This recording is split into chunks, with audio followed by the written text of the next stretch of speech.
My friend's ex-wife gets his family's business shut down and burns their lives to the ground, not what you may think. I've told this story before, but I wanted to share it again, this time from my own point of view.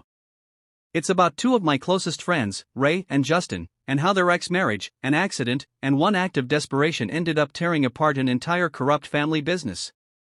Ray and Justin grew up in a strict religious community that might as well have been a cult. Everything was controlled: what they read, who they talked to, what they thought. They both loved reading, though, and even the smallest glimpses of the outside world made them question everything they were raised to believe. That curiosity was dangerous in their world. When they met in high school, that shared spark of rebellion turned into something more. They started dating secretly, which was completely forbidden. In that community, you didn't date, you just got married when your family decided it was time.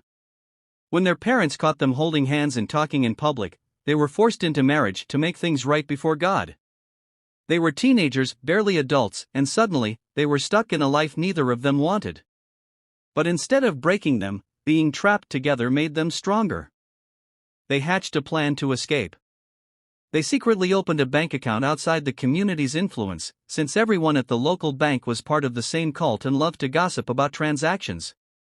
Every paycheck, they'd stash a little money away, just enough that their families wouldn't notice. It took a long time, but by the time they were 20, they finally had enough. One night, they packed what they could fit in their car and drove off, leaving behind their families, their church, and everything they'd ever known. The family strikes back. 14 hours after the accident, Justin's family showed up: his parents, uncles, and even his grandfather. No one had told them what happened, yet somehow they knew. The moment they arrived, they took over. They demanded everyone else be removed from the ICU, including Ray. Because she was his ex-wife, she had no legal standing. Watching her break down outside the hospital room was gut-wrenching.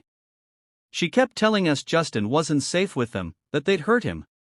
I'll admit, at first, I thought she was overreacting. I thought, they're his family. Surely they wouldn't harm him. Then she explained something that made my blood run cold. In their religion, suffering was seen as divine punishment, a way to redeem those who strayed.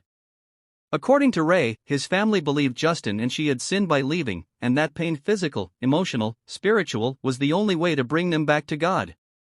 She was convinced they wanted him to suffer.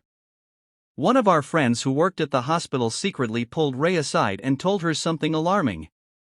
She'd overheard Justin's parents demanding that the hospital release him into their care, even though he wasn't stable.